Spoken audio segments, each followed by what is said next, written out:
Welcome to The Currency of Grief, the podcast where we confront two of society's most taboo topics, death and money. My name is Justin Weidenfeld, and I'm here to serve as your grief financial officer, guiding you through the complex and emotional journey of what happens when money and mortality collide. Whether you're navigating the aftermath of losing a loved one, looking for practical advice on handling pre- and post-death planning, or simply just wanting to start those hard conversations about legacy while you still can, this space is for you. Together, we'll hear real-life stories from real-life people who have navigated the intersection of grief and money and come out the other side. Our guests will share their stories, practical insights, valuable advice, and moments of clarity so that none of you have to navigate this alone. I'm grateful you've decided to join us on this journey. Now let's dive in. So without further ado, I'm excited to introduce today's guests. On our podcast today, we have Amy D'Amico. Amy and I were connected through one of my work colleagues and rock stars, Mindy Zada. Amy lost her husband, Ron, after a 2.5-year battle with pancreatic cancer during COVID. And that limited her ability and their ability to celebrate Ron's life when he initially passed. And about a year and a half after Ron was initially diagnosed with cancer, Amy was diagnosed with breast cancer herself. And throughout it all, Amy had to handle the household finances and was surprised that she was able to take on the responsibility while also being the caregiver, the mother, and take it all on. Amy relied on her team, including Mindy and her grief counselor, and the support of inspirational women in her life. And I was really inspired by Amy's selflessness, which made me want to invite her onto the podcast. So Amy, thank you so much for joining The Currency of Grief. Justin, thank you for having me. Of course. Yeah, I mean, I was just like really excited when Mindy connected us and told me about you. And I'm excited for the podcast, and I know our guests are as well. What made you want to come on when Mindy told you about it? What made you want to come on The Currency of Grief and share your story?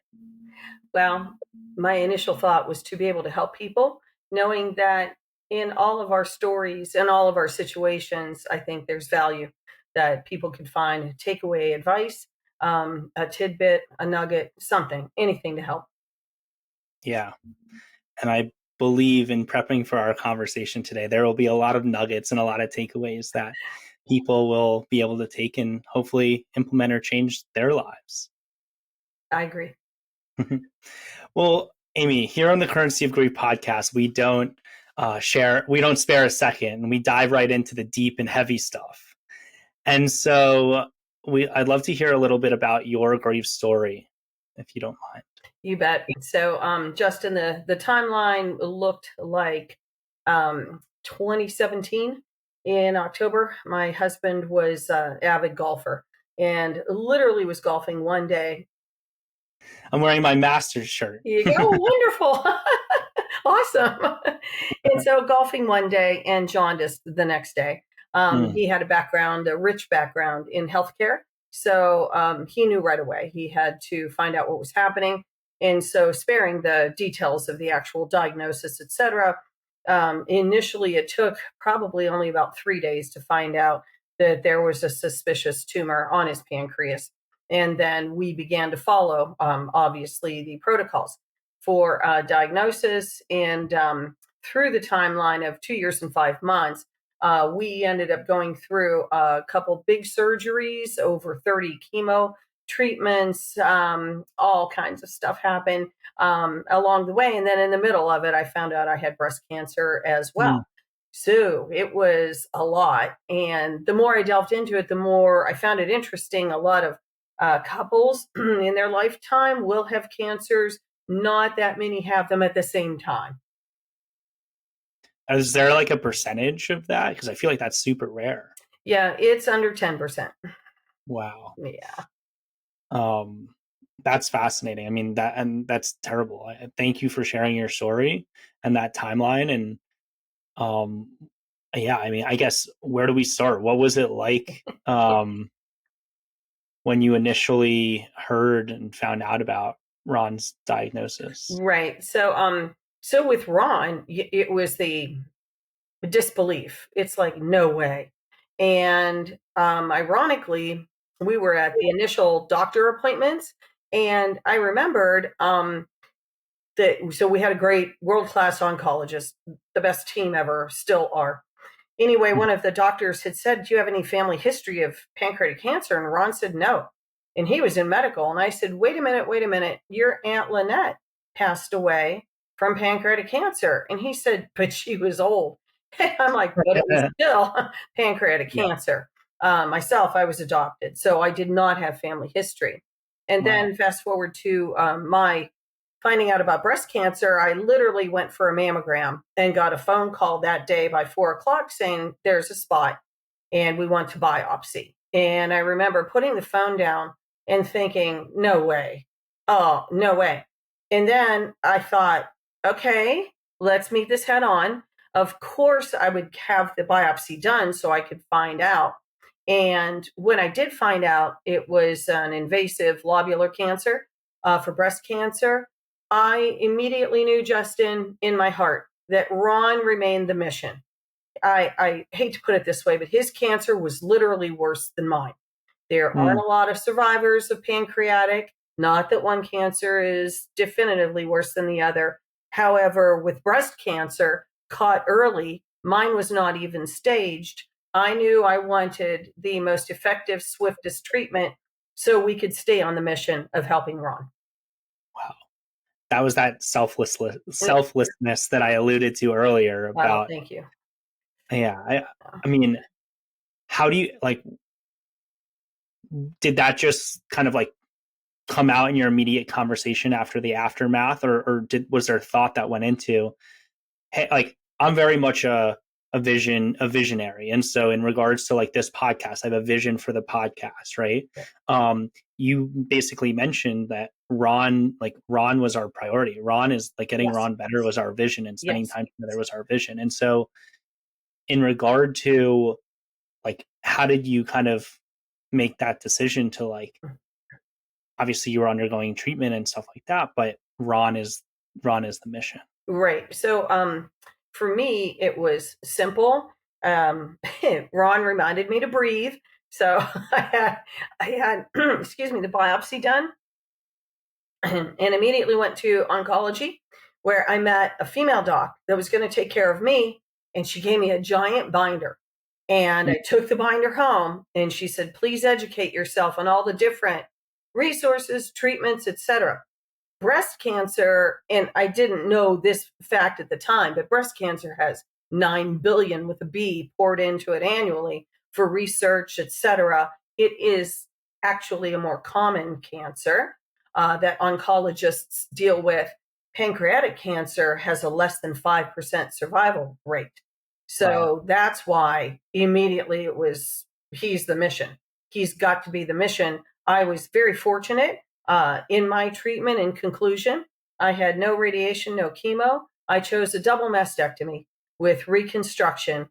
And then, of course, since that time, I'm now 6 years clean from cancer, and I keep all of my follow-up appointments, etc. Thank you.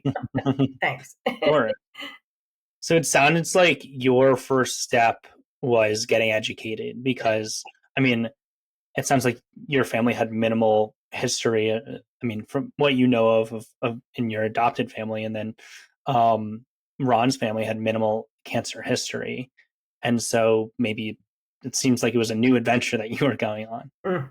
Right. It was, there were surprises along the way, but pretty much, Tell us. I just knew I needed to keep her on the mission, only because his battle had already begun, and it was massive battle. Tell us more about the battle and the surprises along the way. You bet. So for Ron, I can speak clinically, departing from the emotional side, obviously. So thank goodness for that. So Ron's specific tumor was at the head of the pancreas, and most people go with pancreatic cancer not knowing. But in his case, his liver enzymes went up and his urine darkened. So again, he was keeping an eye on that, knowing that something was wrong, but we didn't know what. That said, he was immediately put into, with oncology, put into chemo treatment. He would have 6 of the worst chemo drugs on the market to eradicate and shrink the tumor in preparation for Whipple surgery, which is a standard if you qualify and are able to withstand surgery for pancreatic cancer. The Whipple surgery takes portions of 4 organs in your body, and while removing the tumor as well. Following that, you rest a little and then have 6 more of the worst chemos that you're going to endure. So that entire process took about 12 months. Following that, you are monitored through imaging, blood work. It's a lot. There were hundreds of appointments. Literally, we were connected in our city's main oncology center, but there were satellite offices where you could get treatment, et cetera, in the suburbs and do follow-up appointments there. So all said and done, Ron's specific cancer, while removed from his body by top-tier oncology surgeons, he then began to show signs of cancer in the liver. At that point, a different chemo cocktail was given, and we headed for a liver resection with another top-tier oncology surgeon. That is another massive surgery where they remove portions of the liver that show seeds of cancer in them. And then hopefully the treatments keep the rest of the cancer away and the liver regenerates itself. So Ron's demise happened when an abscess was formed following the liver resection. So an infection in the liver, and he couldn't battle that. It then took the cancer cells and pushed through the diaphragm into the lungs and the rest of the body. Wow. So, yeah. And all of it, all told, was 2 years and 5 months. We traveled, Justin. We made memories. We did yard work. We sat on the porch. We spent time with the grandsons, all of their sports. We spent time with our son. And Amazing. we got our son successfully off from college graduation into chiropractic college. So, oh, that's awesome. Yeah. And for our audience, where are you from? Oh, Pittsburgh. So there's some good doctors and good hospitals to go to in Pittsburgh. Absolutely the best. Local. Yeah. Awesome. The best. The best. You said a little separately, clinically. So talk about the ebbs and flows of that 2 years and 5 month time frame emotionally. Right. So I know that there's disbelief, shock, awe, the whole bit when anybody hears the word cancer. That's true for everybody. And so there was that. My husband, Ron, and I were also very positive people. In business, in life, we read a lot of motivational books. We had a strong faith. We listened to the old cassettes and CDs. Motivational speakers. And that really helped a lot because we knew attitude was everything. If we felt doomed from the beginning, we would fulfill that prophecy and be doomed. Now, that's not without the daily breaking down in the produce section when I would be getting zucchini and some vegetables for one of his favorite dishes. And I knew when I came home, he couldn't eat. And I knew I had to straighten myself up in the car before I got home, because we were not in denial. We were supportive of each other, but we also respectfully tried not to bring each other down. So but there were a lot of tears, Yeah. Well, the thing with cancer, you expect your life to go a certain way. And we were headed towards retirement. Ron was 65 when he passed, and I was 60 when he passed. And I kept thinking, oh, no fair, no fair. We didn't get to travel or take advantage of our hard work for years and years and saving. And, conservatively doing home improvements, all those things you share in life, the things you love, right? Thank you for sharing your tears and your Sorry. emotions. This is a normal on the currency of grief, especially with the topic. Yeah, wow. I don't like attitude was everything. I love that. And that's hard because you want to come home with like a smile on your face every time. Right. And it's and you never know especially with grief, even as you're going through it and after the loss, like when the roller coaster may hit you. Right. I've heard it said, and I'm not sure at this point, even 5 years later after his passing, March was 5 years. I've heard it said that while you care for someone with a long-term illness, that you begin the grieving process earlier, perhaps, than a life that is taken suddenly. There are a lot of schools of thought on all of that. I guess we didn't think much about it. We expected to live, and I expected him to live. Even near the last couple days of his life, he was so thin, and you could just see the cancer taking over his body. But I just kept thinking, if we could only, get him to eat again, if we could get him healthy enough for a clinical trial, or we just always tried to have hope. Also, speaking of hope, we had deep-seated roots in our community. That happened organically. As Ron and I, second marriage each, married when we were a little bit older. I was in my 30s and he was 40, and we took a minute, but we had our son. So I was 40 when he was born. So we were an older couple. That said, we were also engaged in our son's sports in the community, church, school, PTA, all of that. And we made such good friends and so many friends over the years that it became a blessing, Justin, to have those friends, right? And support. Yeah. Speaking of support, like who gave you support during all of this, during those roller coaster of emotions, during the caregiver role that you took on?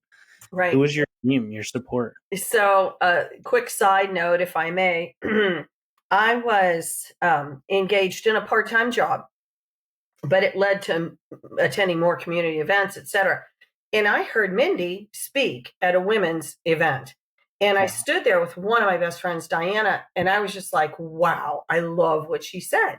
We had for wealth advising, we'd been a wheel in the cog of a local bank, and the faces changed every other month or every 6 months, and we didn't even know who was helping with our money.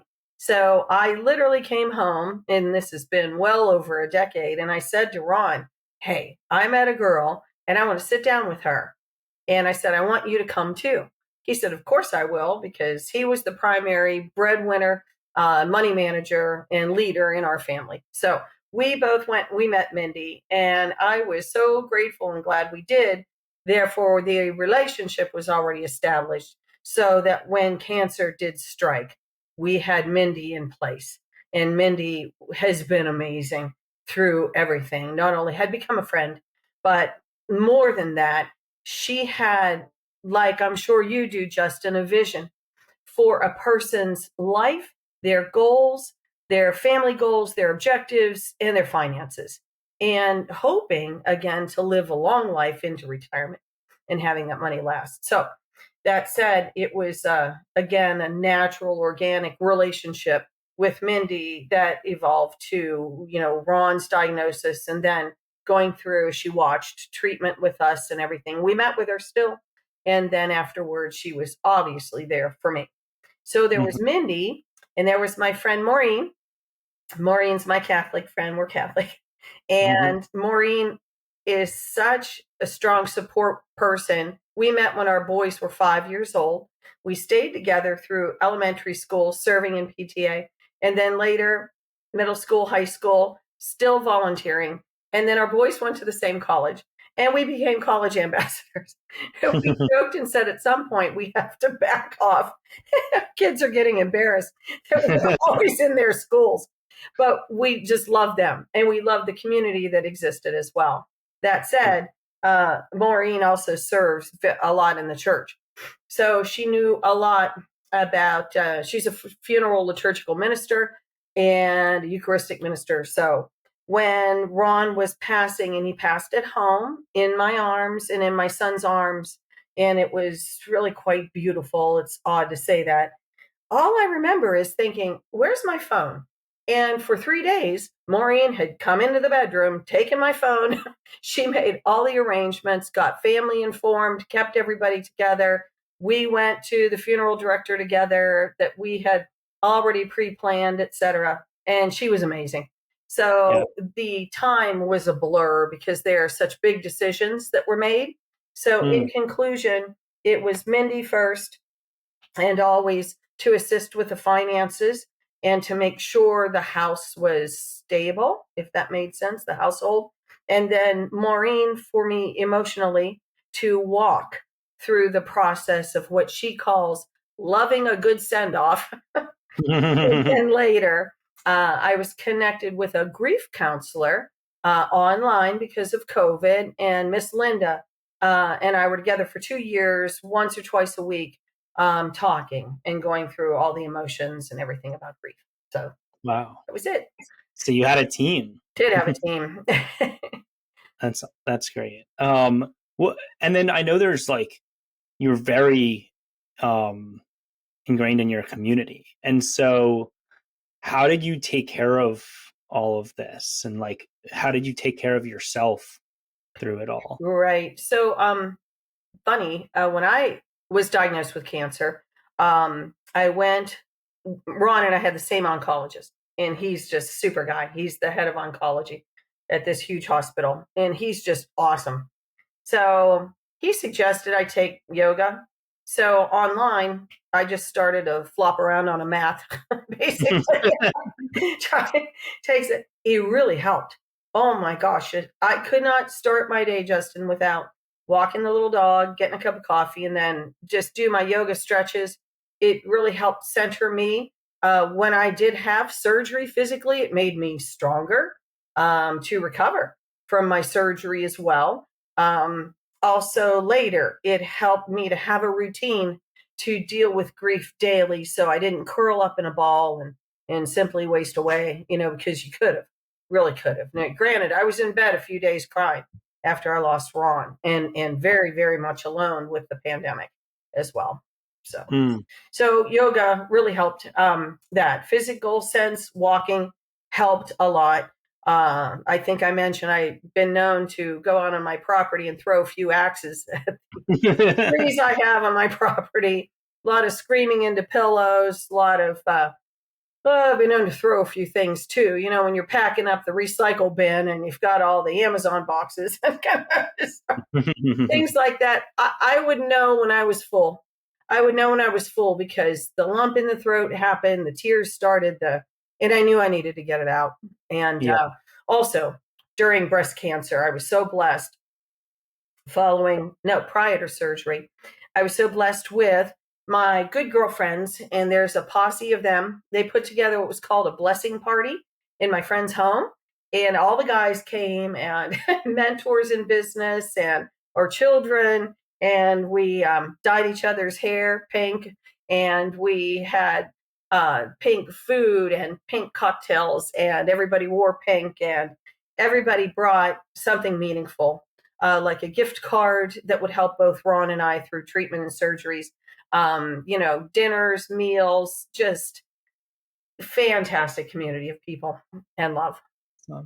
Yeah. That sounds incredible. So what I heard was you had your individual team, but then also your community.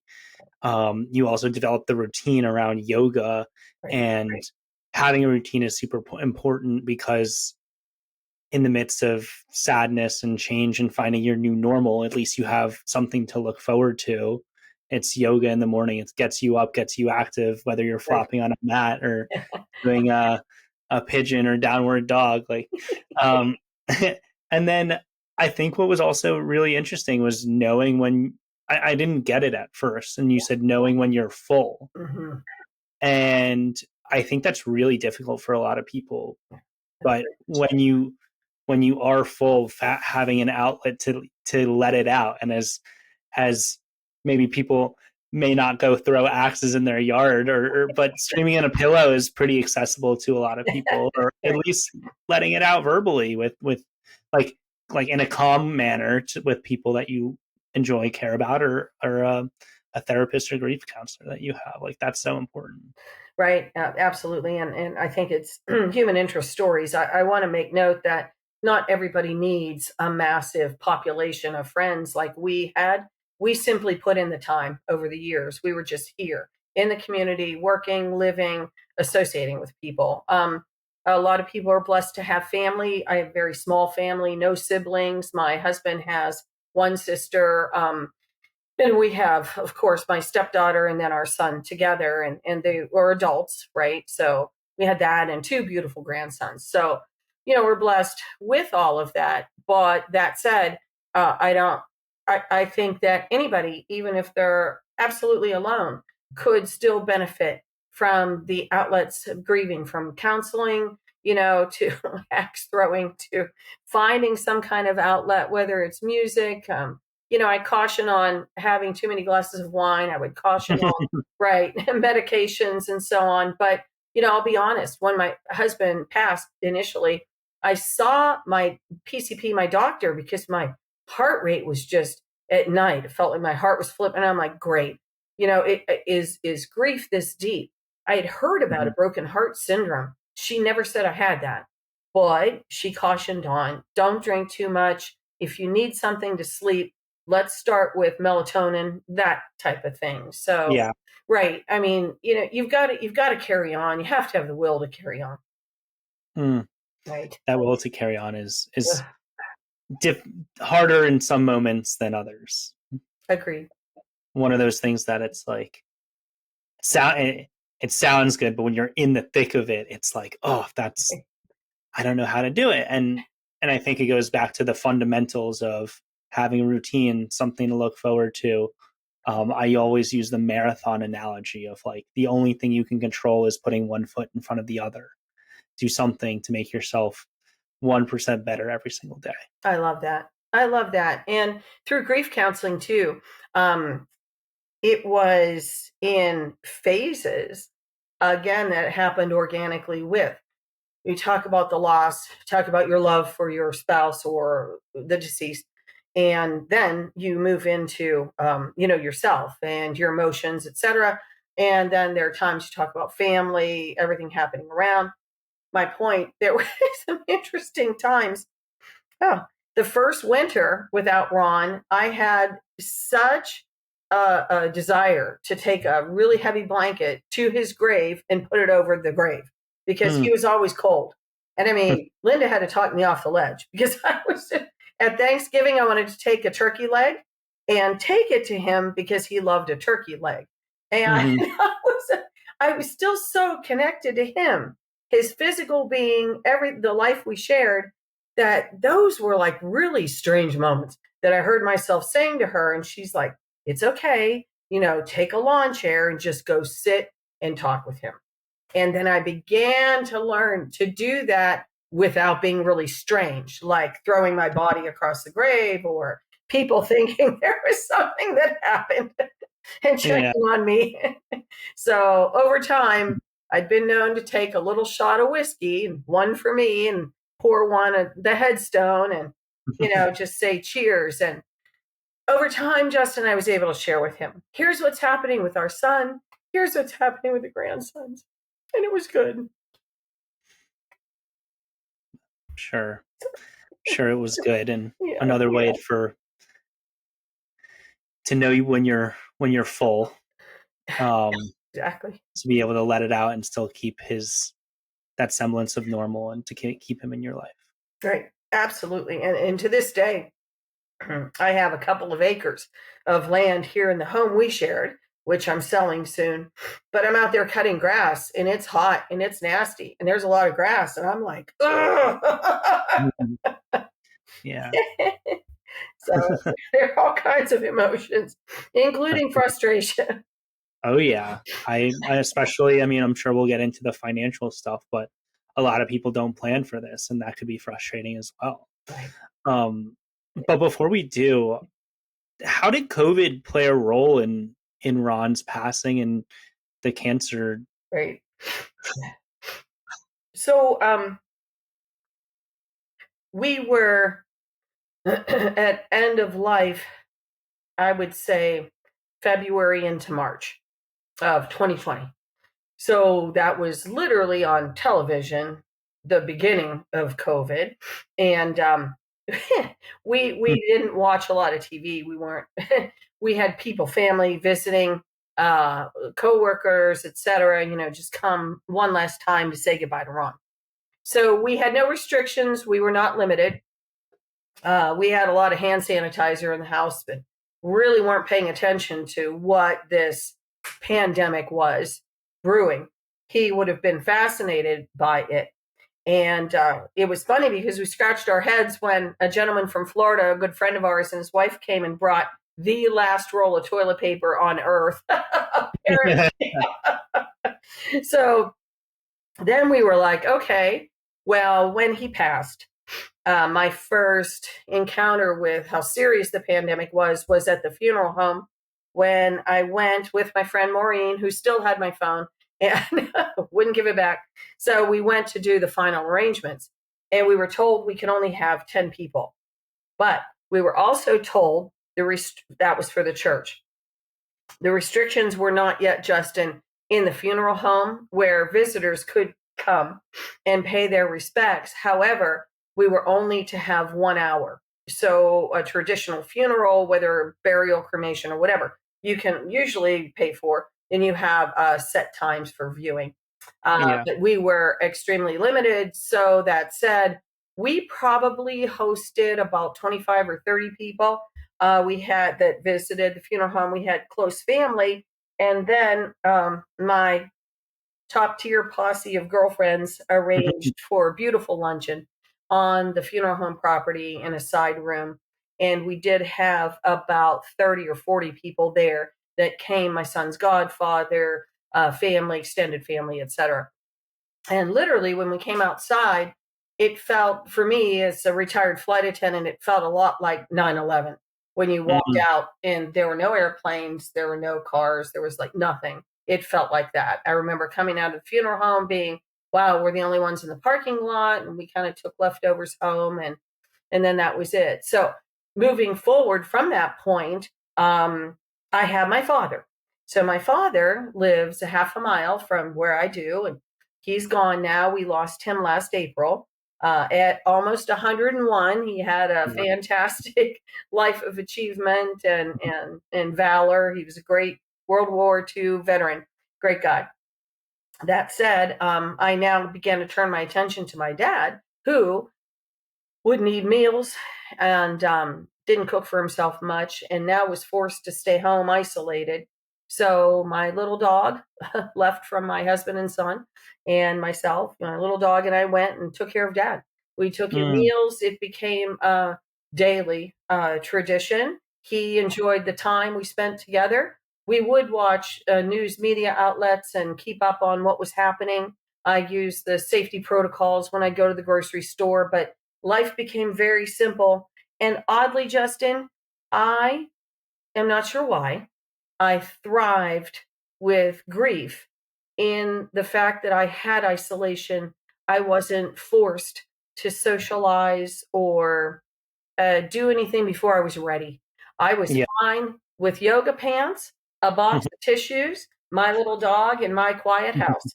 And I would do my online, grief counseling, and I would read, and I would try to heal. And I think oddly that really helped. And I knew because one of my friends arranged, she's like, you got to get out of the house, arranged a little group at her home of 5 women, socially distanced, right, with a little wine involved. But when I got there, Justin, I knew I wasn't ready because I wanted to run. And all I could do was stand and cry. And I kept saying, I'm not ready. I'm not ready. I'm sorry. I can't even have a polite social conversation yet, with friends and not have the burden of falling apart. Right. And how did they react? They were wonderful. They completely understood. And of course said, when you're ready, you let us know. And they've been there for me ever since. and continue to be. Yeah. Yeah. So the cool part was that it was okay to say no, not yet. And not only to myself and not feel like a failure or let my friends down, but they accepted that. And then I knew how deep grief goes. But I physically couldn't even be with them yet. I wasn't ready. Wow. Yeah. Well, it sounds like you found a sense of security in being alone and routine and comfort. And it sounds like you also took another caretaker role after your caretaker role with Ron and then as well as yourself with your dad. Were there differences or any unique complexities with him? Oh my, yes. So with Ron, obviously your spouse, and we were together. I was so blessed, not working. I had a part-time job, which when he was diagnosed, I stopped that. So we literally were together every minute of every day, which in retrospect was fantastic to have that honor. So every waking moment, what we were eating, what we were doing, our appointments, everything. With dad, he was alone. He and my mom passed 25 years ago. So he'd had a couple lady companions over the years, but at almost 101, he outlived them all. So my dad's biggest battle when I started spending more time with him was I'm lonely. He was just, I'm lonely. His health was still really decent up until the last year of life. But the difference was Justin, I could not fulfill from my father that deep loneliness that comes from being someone's spouse. He missed my mom for all 25 years. And I knew I couldn't be that. I was his daughter.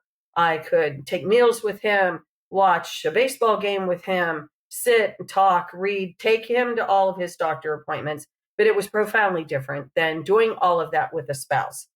So it was, I will admit, difficult because he was very strong personality. So there were a lot of times I found myself in the, I can't believe my husband's gone and now I'm doing this mode. Right. Well, I can't believe it either. I know. But you're strong and selfless. Not always. Also very human. That's perfectly fine and fair as well. Yeah, thank you. Let's change gears to the financial and logistical side. And so you get this diagnosis in 2017, it seems like you met Mindy before, but what did you do to prepare either before and then once the diagnosis happened? What did you do financially and logistically to prepare? Right, correct. So we had obviously been married when he passed 28 years. So that said, all of our finances, our assets, everything were merged, and we operated as a single household with financial goals, etc. And Ron, the lion's share breadwinner. So his annual salary, he had been promoted, and that was our mainstay. As well as over a couple of decades, conservatively making home improvements and setting those goals, et cetera, upgrades and anything that needed done. So with Mindy guiding us now, we were enjoying a more active portfolio. And I would recommend that for anyone. Don't just if you have money, if you have savings, anything, just keep your mind open, to making your money work harder for you, because that's really where Mindy was able to guide us and a little more aggressive path that then we could turn the volume up once we found that Ron had a very serious diagnosis. It's one thing to, have a maybe heart disease or something different, right? Not diminishing those diagnoses, but this was pretty profound. That said, Mindy recently shared with me that at one of our meetings after Ron had been diagnosed, that I used the restroom and Ron touched her arm and said, "Please take care of her. She's never done anything like this." Now, I would sit in meetings, Justin, I would understand and follow our activity, but I didn't have to immerse myself in it. So I did not. That said, fast forward a couple of years now, while battling cancer, etc., that Ron knew intuitively that it was time to begin to learn simple things like online banking had emerged. So he began, remember, he was hospitalized. Oh, it's not funny, but it was. He was hospitalized and he was trying to show off by snapping a picture of a check and how easy it was to deposit the check. So while he was post-op and recovering, I would come in with all the bills rubber banded together, and we would sit and I would write checks, et cetera, and pay the bills. But then he's like, there's this thing, it's online banking. So, but he had to teach this dinosaur mentality, right? But I remember too, he's trying to do it on a hospital tray and it was shaking and the picture wouldn't go. But my point, he ended up very thoughtfully and mindfully taking our son, Tony, and myself. And a month, 2 months, a couple weeks before his passing, we would sit in this beautifully appointed office and we would go through all the finances. And to one point, Ron had all the passwords in his phone for all these accounts and everything. And so thank goodness we had the 27-year-old kid who blows through everything because of technology, right? He's like, come on, Mom, you can do this. So at one point, I turned to Ron, I said, oh my goodness, your passcode is your thumbprint. Don't make me cut your thumb off. And we all laughed. Much needed comedic relief when what we were trying to do is transfer the knowledge and prepare. So that said, it was very serious. I mean, we were to the point where the last couple of weeks, we could barely get Ron into the office, and he would sit until he had to sleep and go over everything with us. So we involved Mindy also at that point, team calls with Mindy and making sure we were headed in the right direction. We also, my husband's company, it was a large company. His boss was engaged in progress reports and using human resources as well. So it was kind of cool. I don't know how most families would do this, whether they would keep their personal diagnosis and treatments to themselves. But we were very comfortable working with Ron's work team, if you will, and letting them know what was happening along the way. That was huge because it would come into play later. You mentioned your dog. My dog is in the background making a whole lot of noise, but if you hear it, just know it's not me sneezing and scratching. It's the dog. And so, okay. So I'm just going to summarize a little bit. What I heard you say was, obviously you got a guide, which is super important to help you kind of align your finances with the life that you and Ron wanted and want to live. And by doing that, one of the ways you did that was create an active portfolio where your money was working for you. And then once you got the diagnosis, you could either like turn down the volume a little bit because you may need the money, or turn up the volume a little bit, depending on what's needed in your financial situation.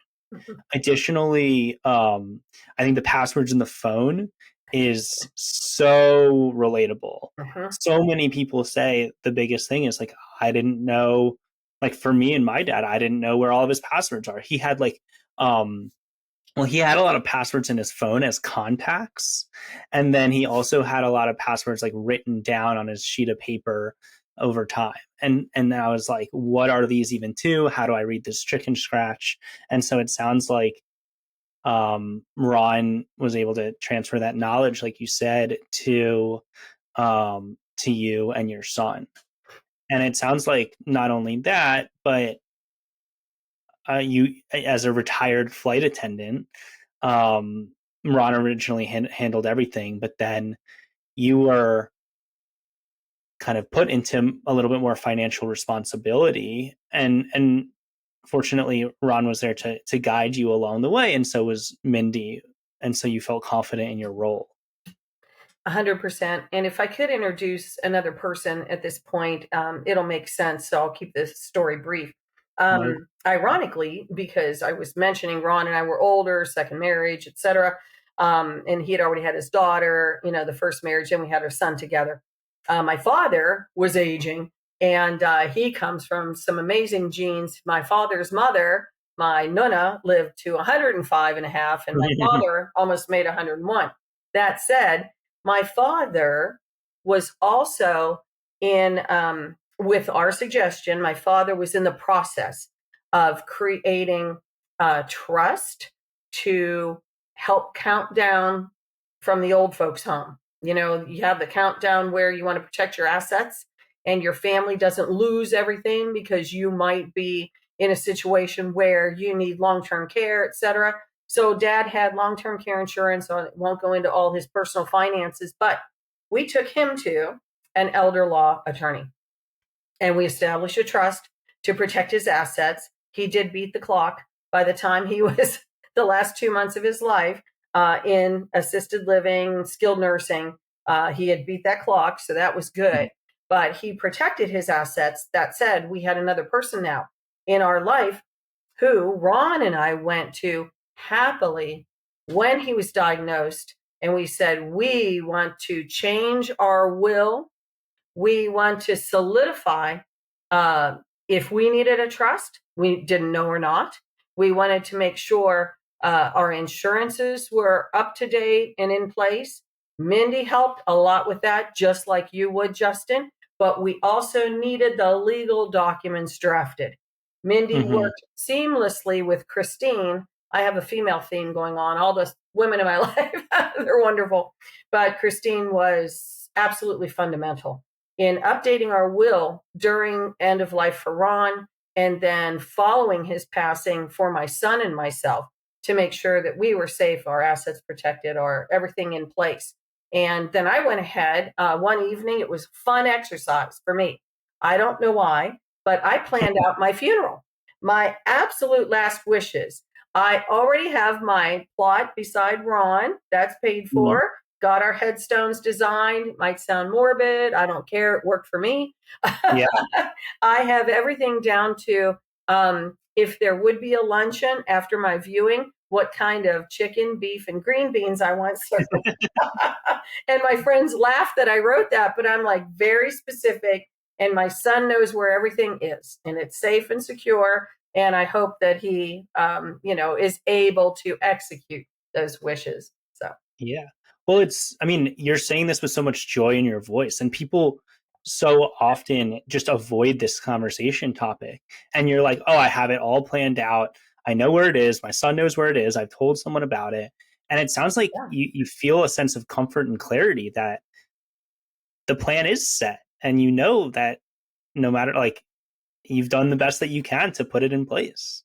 We've been through so much as a family, Justin, that it is, I love how you said a joy.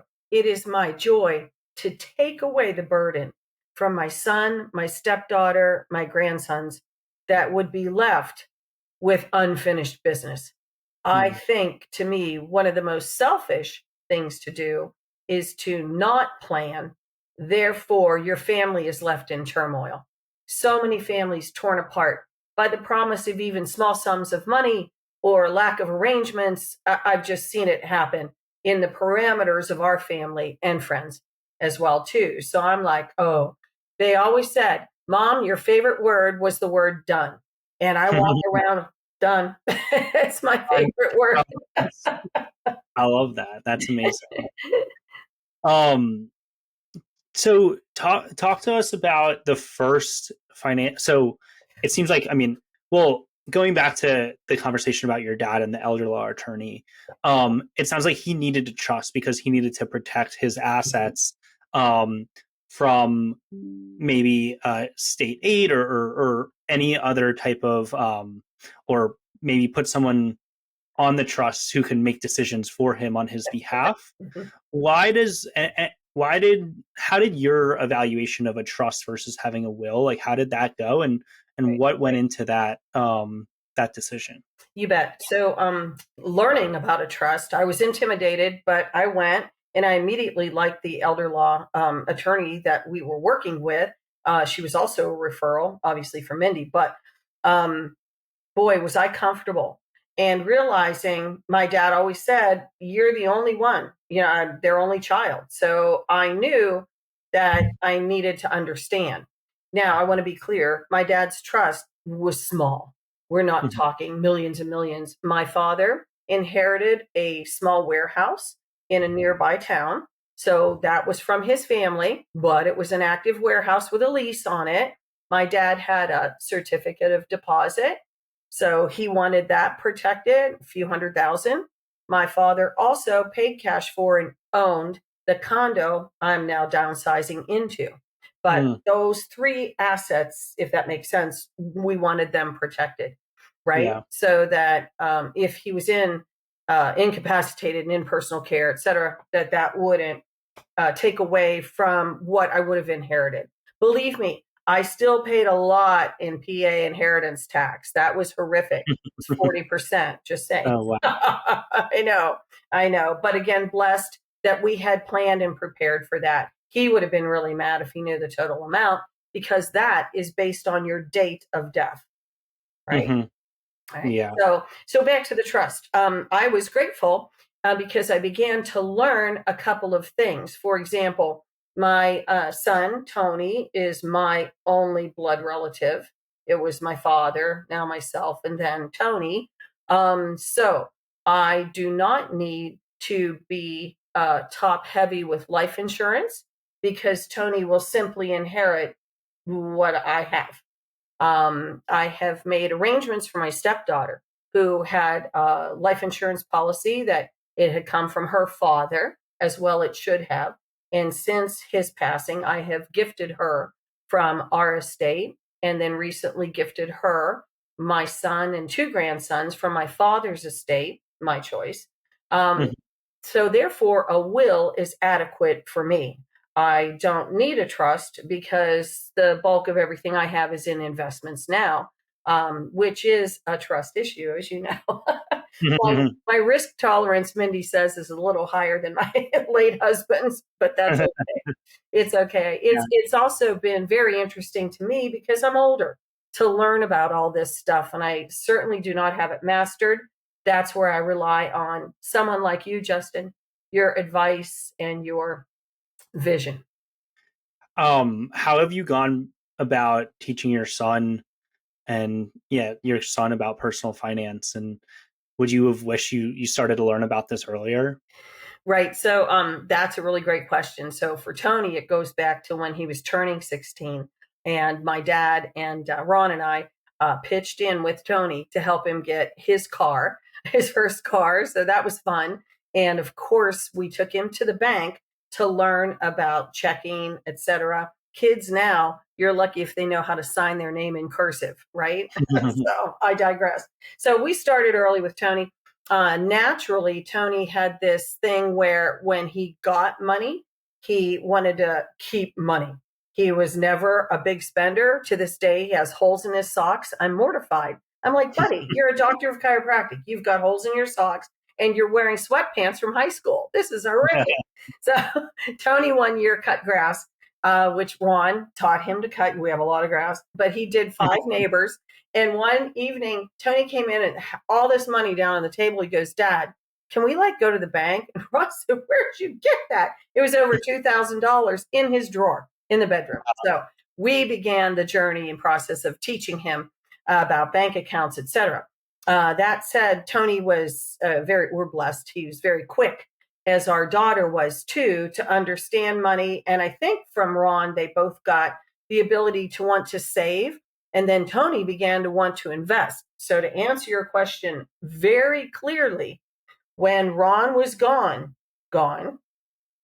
I took my son and I said, you've known Mindy for years. Now it's time for your meeting with Mindy.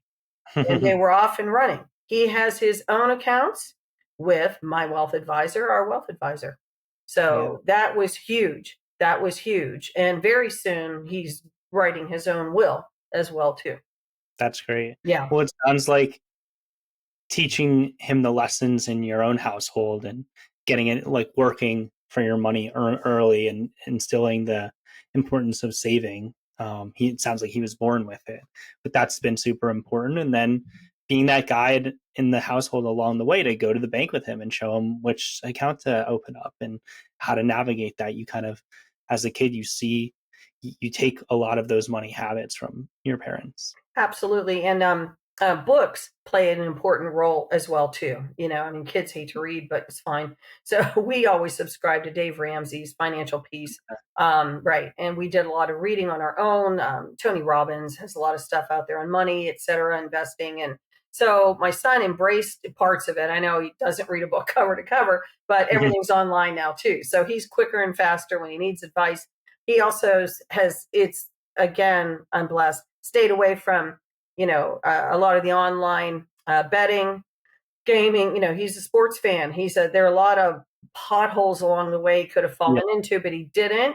In fact, we caught up this morning. He called me because he's off work, and we spent an hour talking about things. And I told him, I said, well, I think I'm the cool mom now because I'm on a podcast, and I think it's going to go up on Insta. And he goes, oh, don't talk like that.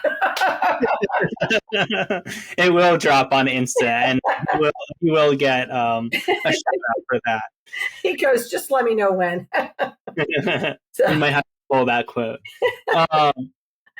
So, okay, talk to me about what were the first financial, legal, and logistical steps after Ron died. I know you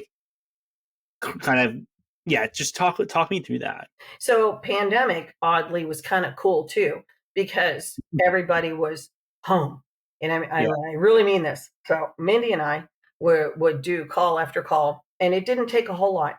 I have a large desk surrounding me, and I literally pulled all of our folders, all of our stuff, paper and otherwise, and I got busy. So I used Mindy as a guide, without literally drawing a pie chart, which I could have. But we visualized it as a pie, that we had the parts of the finances that needed addressed. She educated me and said, you're going to get life insurance first. I'm like, good, great.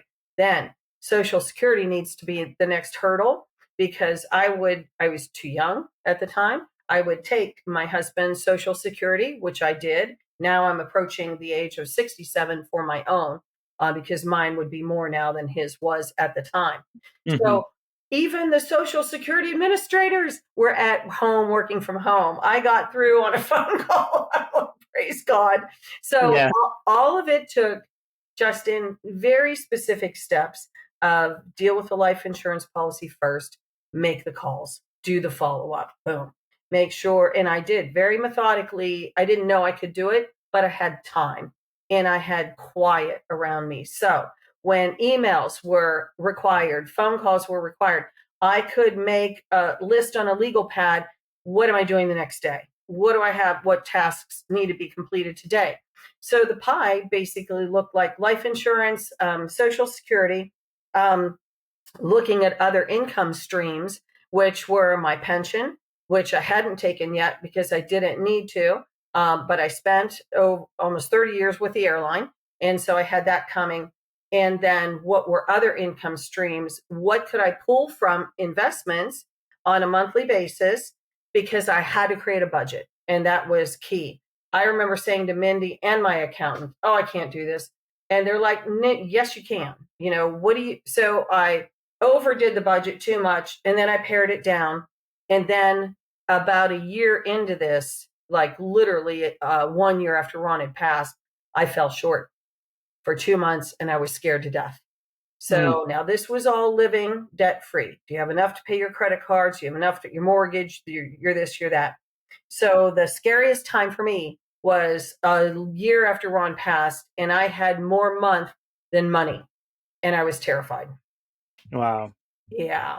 So I borrowed from savings, and then I put it right back within 2 months. And I got through March and April.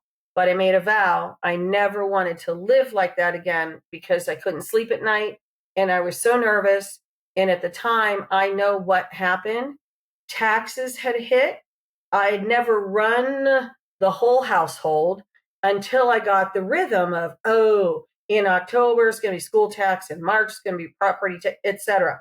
And that's exactly where I ran into trouble, and it was fine. I navigated it and crawled out beyond it. And one of the big things that helped was I had old-fashioned calendar with squares on it. And it laid here on my desk.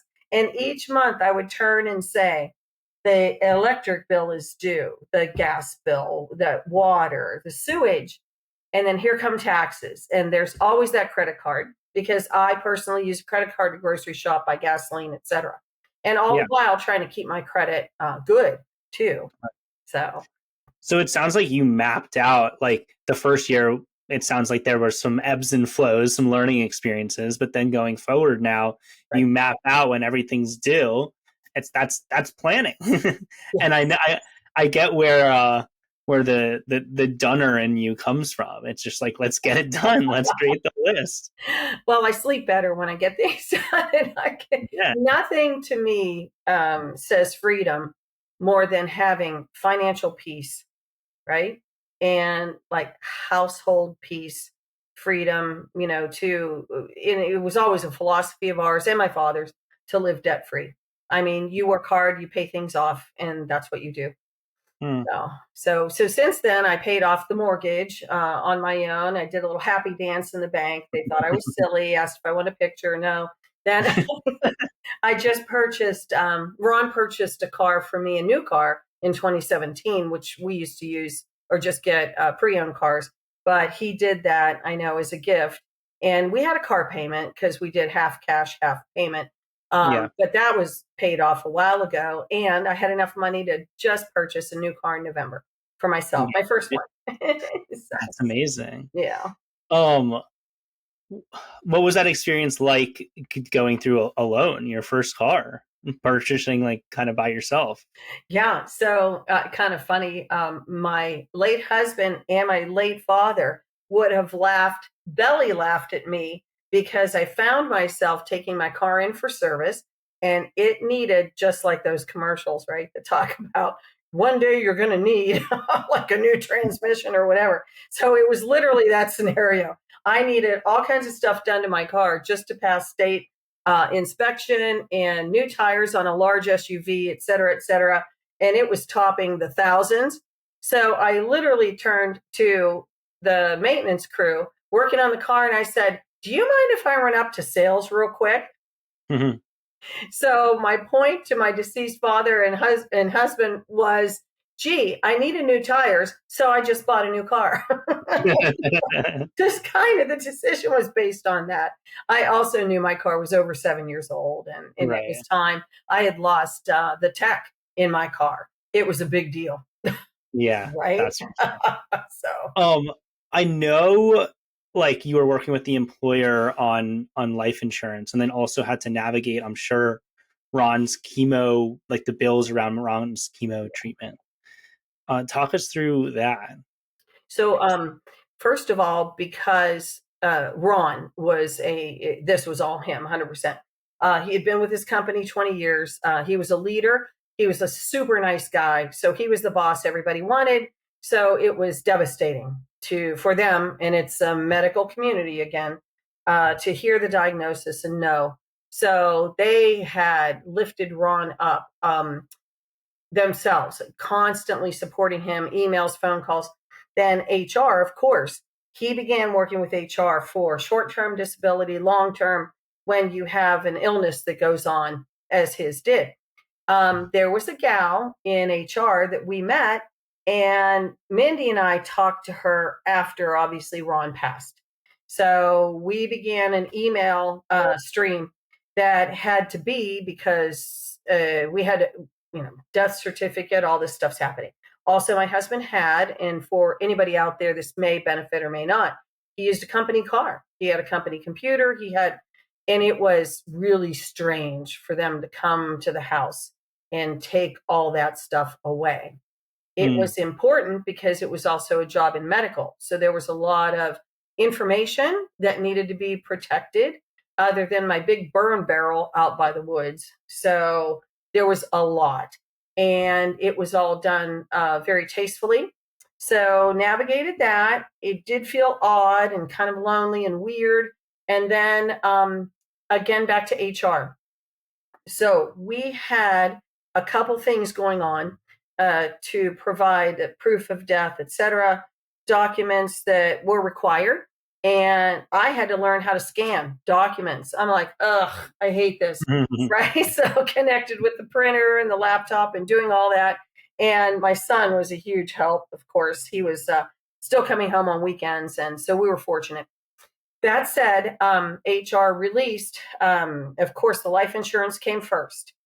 So Mindy noticed that it was over $1 million, the life insurance. But she said, we're a little short here. There was 300,000 missing.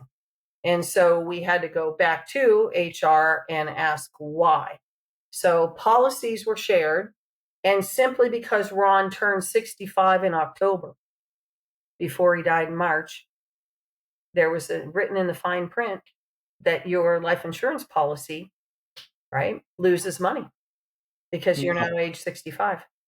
So, yes. right. Which was, are you kidding me? That was the look. Are you kidding? For some people, that's life-changing money. Most people, it absolutely would have been our son's student loan for chiropractic college. Wow. And there was nothing I could do about it. So yeah, it's okay. We carried on, and Mindy and I vowed to, invest that life insurance money for the most part after we took care of funeral arrangements, household bills, whatever. And we're going to earn that back. We're going to get that. We're going to get that $300K back at some point. Yeah. So that was HR. On a happy note, HR was also instrumental working with Ron's boss to provide the month of May after Ron passed. We decided to do. I ran a foundation for a decade for education. So it was a foundation for education at Ron's alma mater here in our town. And his company rallied and put together individual donations. And the company matched the donations to have $6,000 for a CPR class ongoing for perpetuity at Ron's alma mater. So we thought that was a pretty cool thing. And then I went ahead and also raised money independently for pancreatic cancer. We have a PanCan walk in Pittsburgh. And cool. I teamed up with Ron's oncology team and again raised over $6,000. And while Ron was still alive, our son at college, he's in a fraternity, which is a philanthropic fraternity, and they raised $4,000 for pancreatic cancer as well. That's amazing. It was good. Yeah, that's another critical thing, I think, along the way. If you have an opportunity to give back or do something that will help heal you, missing your spouse, missing your loved one, and it's something meaningful, it really makes a difference. We all wore hats. This is so cool. Purple hats for pancreatic cancer, and it's called the DASH.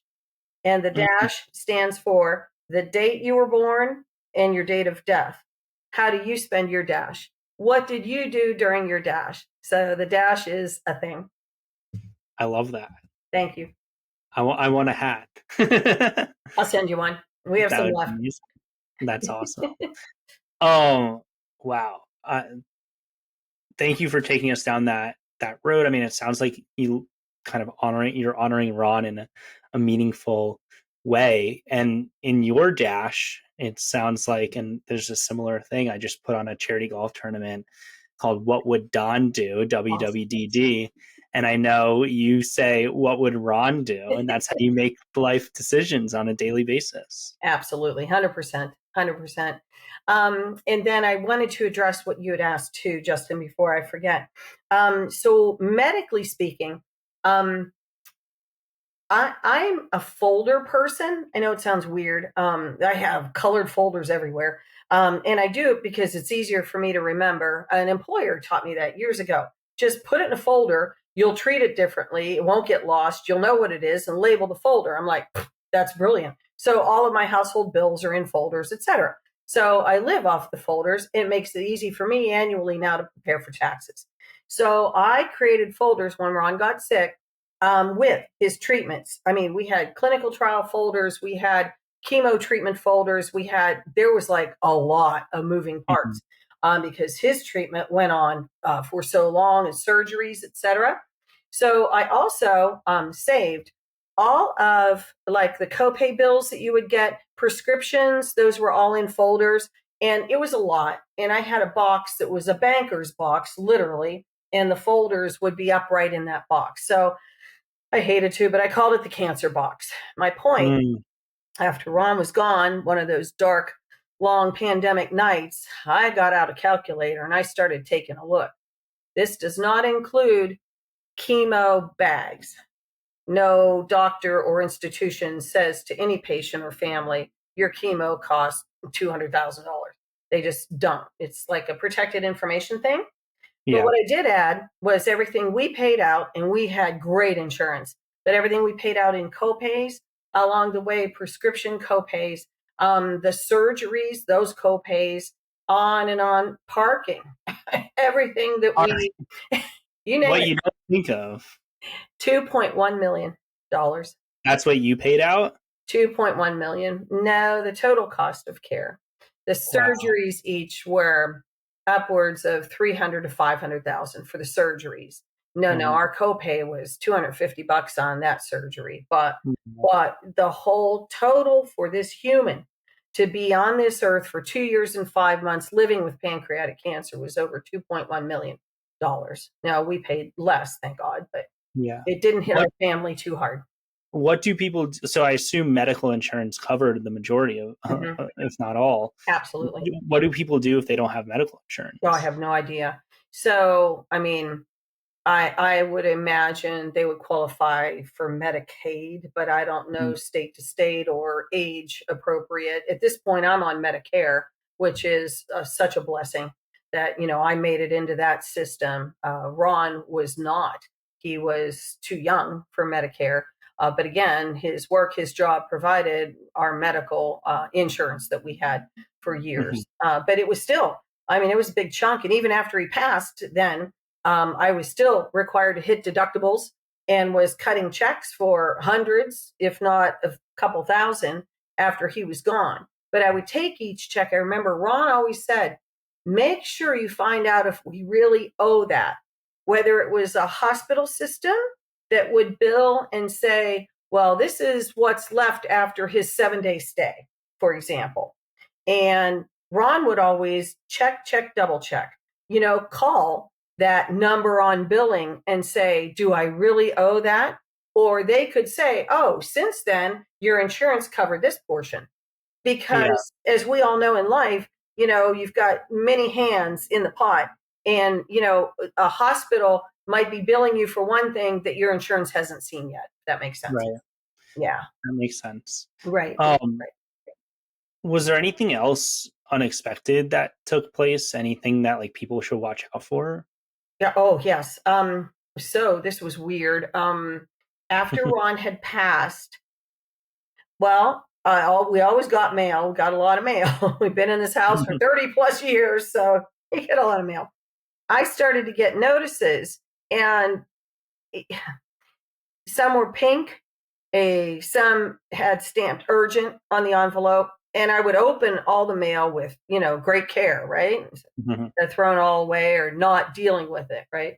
So I would see offers for your house warranty, your car warranty, your extended this, extended that, you need this insurance, but they were very aggressive. And I remember talking to Mindy about it. I'm like, is this? And I would snap a picture of this pink thing that said your house warranty is almost, due. We see, and what it was, if this will make sense, it was a specific bank, and this scam or business trying to get you to buy insurance you don't need would send, a blank, your address associated with this bank name says your home warranty is running out. And I'm like, I'm not paying that. Do I even have that? Mindy helped me navigate just by snapping a picture, sending it to her. Nope, that's a scam. Nope, that's a scam. And I knew it to be true when two more things happened. And this is just mail, let alone the phone calls. So the other thing that happened was I would get a warranty invitation to buy an extended warranty on my husband's company car. I'm like, dude, I called them. I said, dude, stop sending me this. My husband's gone.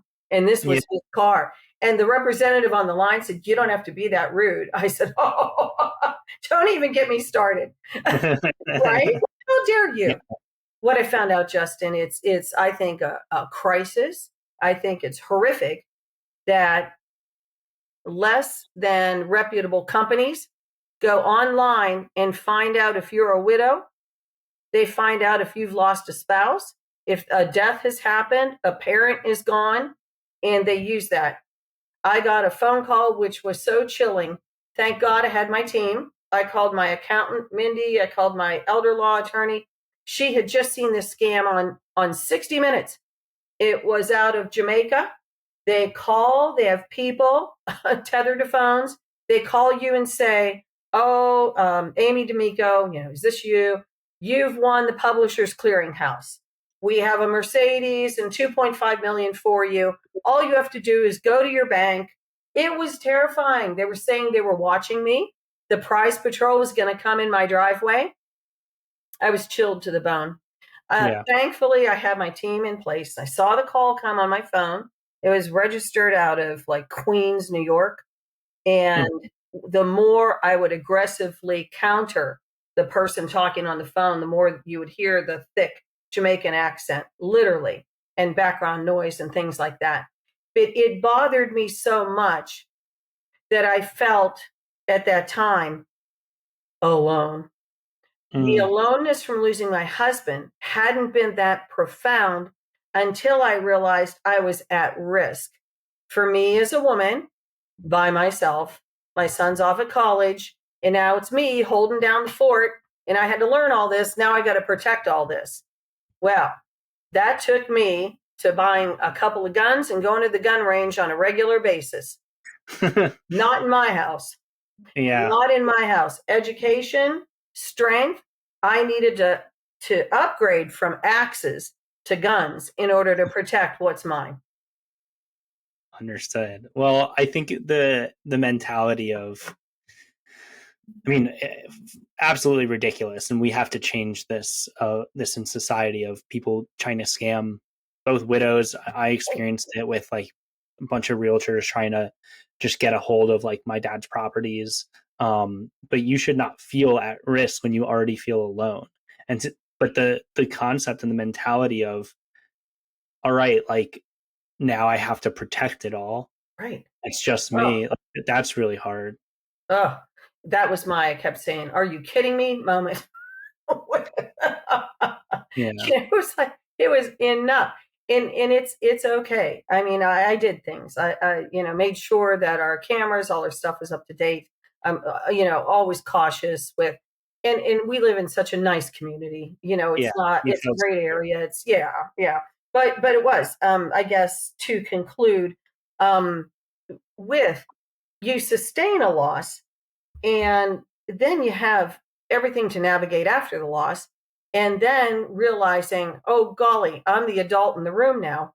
And the burden of what I have, which is not a burden, but I'm blessed, falls on me now to make sure it's protected and I don't do anything stupid. Mindy recommended a security, what do you call it? To protect all your online stuff. I don't want to endorse a name or a company, but like digital assets and stuff like that, or security and stuff. And I tell you, I did it, and I am very impressed with getting alerts and notifications, Justin, on any of my accounts that are out there, from checking to mortgage, which is paid, but title protection, to also have credit cards, everything else protected, and that the alerts come in email or on my phone. And I'm very happy it just makes me sleep a little bit better at night. I don't want to wake up one morning and everything's gone because I didn't see it coming. Yeah. I want to change gears a little bit. You said earlier in our call or our conversation that you and Ron were headed towards retirement. And as soon as you did, or as on that journey, when you were about to retire, after you've been saving up and working hard for 30 plus years to save up and put your money to work for you, you didn't get to enjoy it because Ron's cancer took its took its toll. How have you changed your philosophy, maybe around money, maybe around saving, maybe around retirement, maybe around life, given your experience? So that's wow. I like to recite an example that actually happened because I also find it interesting in life. The same way I met Ron. He was a passenger on my flight over 30 years ago, and I asked him to change seats. And 11 months later, we were married. That's an amazing story. It's a cool story. It really happened. So that said, my grief counselor, who is brilliant, now to back up the story, fast forward to probably about within 2 to 3 years ago, my father developed lung cancer in his late 90s, and I'm taking him now to cancer treatments. So one particular evening, he was very blessed. They were able to eradicate his cancer with state-of-the-art, like targeted radiation, which was very the easiest and best way to go for him. So coming home one night from the city, I said, Dad, I'm starving. Can we please stop and get a glass of wine and something to eat? And he said, no, I want to go home. And I said, fine. I took him home, dropped him off, made him comfortable. And I thought, well, I'm dressed up. I'm going to go to a local bar and restaurant where my husband and I were due to go for our 25th wedding anniversary. But he had had chemo and he was too sick to go. So at that time, it was like a Tuesday night, nothing spectacular, but it was still our 25th anniversary. So I stopped. I remember had a glass of wine at the bar. I ordered filet mignon and took the meal home to share with him for our anniversary, and he was fast asleep. So my counselor told me, Amy, you've got to take back some of the things cancer took from you. So I'm going to go have a glass of wine at this really nice upscale place. So I walk in, and one of my best friends texted me, what are you doing? I said, I'm at this restaurant. And she goes, I'll be right there. I said, no, I'm good. I'm on assignment. I'm taking back my anniversary. So she goes, nah, you're lonely. So she comes and sits with me, and I'm listening to her talk when she decides she's going to be my wingman and go through life, making sure that we go to every bar because I'm lonely and I'm certainly still relatively young and attractive enough too. So there we are talking, and she says, oh my goodness, those French fries look delicious. And I said, what? And there was a gentleman in the corner of the bar eating his meal because he works in the energy sector. And he jumps up like the Eagle Scout he is and runs over and says, do you girls want a French fry? And we said, no, but we all exchanged business cards. And now David and I have been dating for 2 years. That's very nice. I know. Thank you. So I don't know if that's helping the topic, but that's exactly what happened for me, looking ahead and realizing that not only was I, minus a spouse, but missing that promised retirement that we talked about, traveling to the beaches of the world, etc. So with that said, my son, in the interim, finished chiropractic college successfully, and he took a job where his girlfriend is going to medical school in Alabama. So I said to Dave, we picked up my little dog, and I said, let's go down to Alabama and see the kids and then continue on to some of the most beautiful beaches, right? Panama City Beach, Destin, Pensacola. I know you know about those places. So that was the beginning of the desire and ability to travel. And because I'd been conservative with my money as well, I could just take a trip like that, put it on a credit card, and know when I come home the next month, it's paid for. Amazing. So it sounds like I love your grief counselor's advice of taking back some of the things that cancer took from you. Amen. That means exploring. That means having a wing woman to help pick up men at the bar, or eat some French fries, whatever you need, Embarrassed. No, don't be. I think too, though, Justin, it's really critical, like you were saying, that you identify what did cancer take. What did it take, and can I at least get a little revenge back from that? Yeah, Yeah. Right. Well, as we wrap up, you mentioned all the amazing things that you're doing, and that you've done. So the coworkers that raise $6,000 to donate to the CPR classes at Ron's alma mater, the Pan Can Walk, even Tony's college friends and his fraternity brothers like working together, which was probably incredible to see. And how you live life is what would Ron do, WWRD. I love it. So if there is one final takeaway, if someone comes to you having a husband or a spouse just diagnosed with pancreatic cancer or some sort of cancer, what piece of advice would you give them? Would you leave them with as they navigate the journey ahead of them? So thank you for that question. It's a good question. And I just remembered, because I was supposed to, something, Justin, we had discussed prior. I did quite a bit of grief reading, again, during pandemic and during my sessions. At night, I would find comfort in ordering small books that would have to do with grieving, because I wanted to be well. I wanted to be the best version of me to carry on for the family, not to selfishly move from grief. But there was something I read in a book that was just my defining moment of, it was a woman had written about her husband, and it went like this. She said, "I didn't want to die. You just wanted more time with me." And I know now, I feel that in my core. Of course I didn't want him to die. We all just wanted more time with him. So my takeaway on caregiving for a long illness or even a short illness, when that ends in death of somebody that you love, just know in your heart they didn't want to pass. They want to be here with you.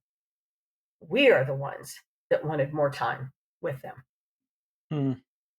Thank you for that. You bet. Thank you, Amy. This has been an incredible episode. So many tangible takeaways at the beginning. You wanted to come on to share your story and let people learn from your experience. And there is going to be so many people who do learn from your experience and your story. And I just appreciate you sharing. Thank you. Thank you so much, Justin. Of course. Well, Currency of Grief family, this has been another episode number 10 of the Currency of Grief podcast. It's incredible that we've made it this far, and we'll continue to chug along and have more incredible stories to share with you. But that's it for today's episode. It's a great day to have a great day. So go have a great day, and we'll see you next time.